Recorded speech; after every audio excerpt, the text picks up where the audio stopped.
ایک سجیشن یہ ہے کہ دیکھیں دیر آر 48 منسٹریز ان پاکستان، اور ان ساری منسٹریز کے اندر بہت زیادہ ڈپارٹمنٹس جو ہیں وہ کام کر رہے ہیں، لیکن ہمارا پیرنٹ اپنے بچے کو ڈاکٹر ہی کیوں دیکھنا چاہتا ہے؟ Because of lack of awareness. اور یہ اویئرنیس کون دے سکتا ہے؟ یہ ایجوکیشنل انسٹیٹیوشنز کی بہت بڑی ذمہ داری ہے کہ وہ اپنے پیرنٹس کو کنونس کریں، وہ ان کو متعارف کروائیں. میں نے یہ محسوس کیا ہے کہ جہاں ہم لوگ اپنے بچوں کو ایجوکیٹ کرتے ہیں، it is very necessary to educate our parents as well. کیونکہ ہم یہ صرف جانتے ہیں کہ ایک ڈاکٹر ایک معزز پیشہ ہے اور اس کی بہت ریسپیکٹ ہے، ایسا ہرگز نہیں ہے. اس کے علاوہ بہت سے ایسے پیشے ہیں جن کی بہت زیادہ ریسپیکٹ ہے. ہمیں یہ چاہیے کہ ہم اپنے بچوں کو، جو میں ایک سجیشن دینا چاہتا ہوں کہ ہم جب مڈل لیول کے اوپر بچوں کو سلیکشن کرواتے ہیں کہ آپ آرٹس میں جانا چاہتے ہیں یا سائنس میں جانا چاہتے ہیں، تو آپ کو کون سا سبجیکٹ ہے وہ چوز کرنا ہے. تو فیلڈ چوز کرنے سے پہلے ہمیں وائی ناٹ کہ کیریئر کاؤنسلنگ پروفیشنل کو ہائر کرنا چاہیے اسکول کے اندر، اور وہ 8th لیول کے اوپر بچوں کو تمام منسٹریز اور ان کے انڈر ڈپارٹمنٹس کو انٹروڈیوس کروائے اور یہ بتائے کہ not only there are health ministry, other ministries are also available in Pakistan.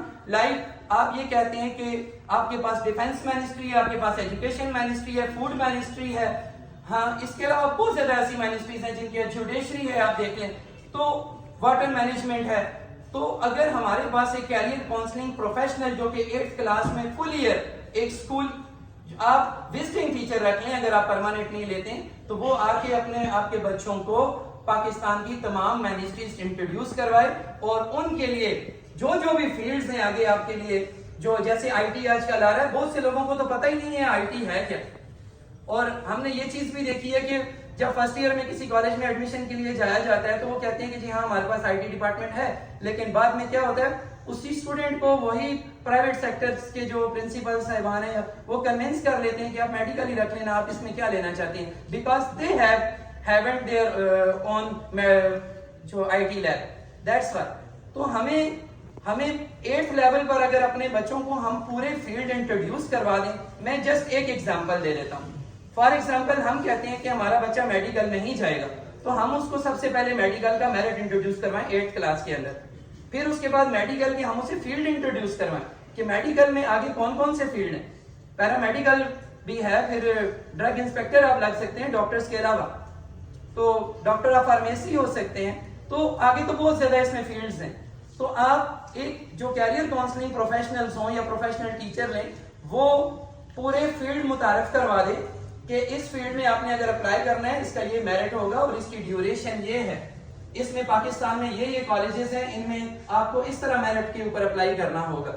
تو اس طرح ایک بچے کو اپنے ٹائم پر ہی ایک فیلڈ کی مکمل جانکاری جسے کہتے ہیں وہ ہو جاتی ہے. تو جب وہ اپنے پیرنٹس کے ساتھ ڈیبیٹ بھی کر سکتا ہے. ایک بچہ، آپ بلیو کیجئے ہمارے پاس فیمیل ٹیچرز آتی ہیں، ہم ان سے پوچھتے ہیں کہ آپ آگے کیوں نہیں پڑھ رہی، وہ کہہ رہی ہیں میرا ایٹا NTS ڈراپ ہو گیا، تو میں نے 1 سال ویٹ کرنا ہے، اگلے سال پھر اپلائی کرنا ہے. تو کیا شورٹی ہے کہ نیکسٹ ایئر بھی آپ کوالیفائی کر پائیں گے؟ تو وجہ یہ ہوتی ہے جب آپ یقین مانیں کہ موسٹلی ہم نے جو ٹیچر سے سوال کیا تو وہ یہ کہتے ہیں میرے پیرنٹس نے کہا کہ نہیں، اگر آپ نے یہاں کوالیفائی نہ کیا نیکسٹ ایئر ہم آپ کو چائنا بھیج دیں گے یا ازبک بھیج دیں گے. تو مینس کہ وہ خود ڈیسائیڈ ہی نہیں کر پاتے کہ آگے ہم نے کرنا کیا ہے. تو یہ کیا ہے؟ کیریئر کاؤنسلنگ کی کمی. ہمیں یہ دیکھنا ہے ہمارے جہاں ہم بچوں کو ایجوکیٹ کرتے ہیں ان کی پروفیشنل لائف بھی ہم ان کو متعارف کروائیں.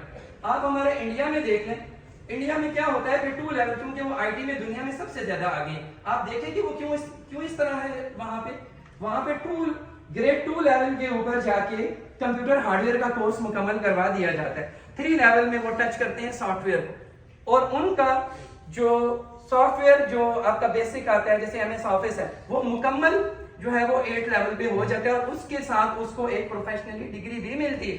اور پھر انٹرنیٹ ایکسیس اور ویب ڈیزائننگ ان کی 9th اور 10th میں ہوتی ہے.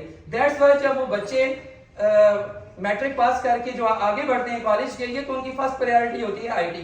اچھا، اگر وہ میڈیکل میں بھی جائیں، انجینئرنگ یا کوئی ادر فیلڈ اگر وہ چوز بھی کرتے ہیں تو اس میں کیونکہ آج کل تو سب کچھ جو ہے وہ آئی ٹی پہ شفٹ ہو چکا ہے تو ان کی بیس مضبوط ہوتی ہے. تو آپ دنیا میں وائٹ کالر جاب جتنی بھی آ رہی ہیں وہاں پہ انڈینز آگے نکل گئے. ہم لوگ کیوں پیچھے رہ گئے ہیں کہ ہمارے بچے کو پتہ ہی نہیں ہوتا کہ ہم نے کیا کرنا، اور ہمارے پیرنٹ یہ ڈیسائیڈ کر رہے ہوتے ہیں کہ آپ نے جس سکول میں اس کو داخل کروایا ہے اس سکول کا ویژن تو پوچھے نا کہ ان کا کیا ہے. پھر آپ اپنے بچے کو یا اپنا پورا خواب اپنا مستقبل آپ کسی سکول کے ہینڈ اوور کر دیتے ہیں اور ایٹ لیسٹ ان سے ایک سوال نہیں پوچھتے کہ آپ میرے بچے کا ایک منتھ میں اسیس کر سکتے ہیں اس کی کوالٹیز اس کے اندر کیا ہیں. تو پلیز مجھے یہ بتا دیں کہ آپ کا سکول آپ کے بچے کے اوپر کیسے کام کرے گا. اور آپ یوتھ آپ اپنے آپ سے سوال کریں کہ آپ کے پیرنٹس آپ سے کیا چاہتے ہیں اور آپ پاکستان میں موجود کتنے فیلڈز ہیں ان کو کتنا جانتے ہیں. پھر آپ دیکھیں نا کہ آگے کیا ٹائم.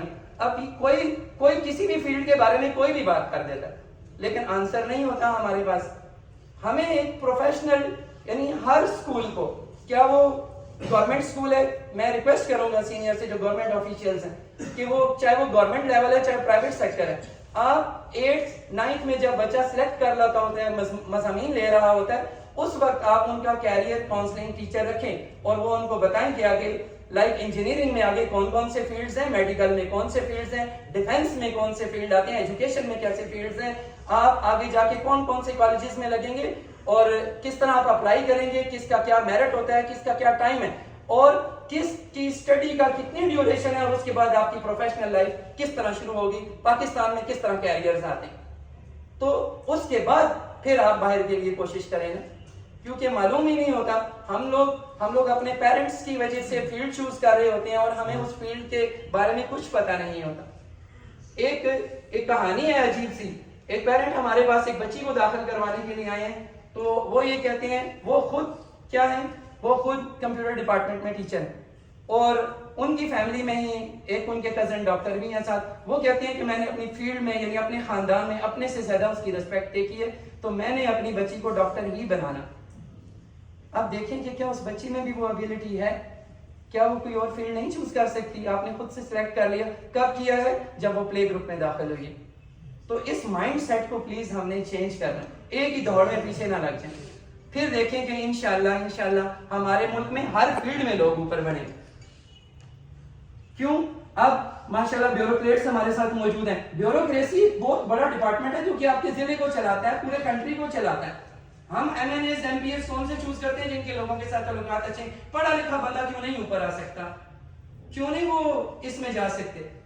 آپ دیکھیں اگر آپ کا میڈیکل فیلڈ بہت اچھا ہے تو اگر ہمارا ایک ایم این اے یا ایم پی اے ٹھیک ہے وہ اگر بیوروکریسی لیول کی ایجوکیشن کا ہو, اس نے سی ایس ایس کیا ہو تو وہ جا کے آگے اسمبلی میں کتنی گرانٹس لے کر اپنا ہمارے ضلع میں یا ہمارے آ سکتا ہے تو ہمارا کنٹری کیوں نہیں اوپر جا سکتا.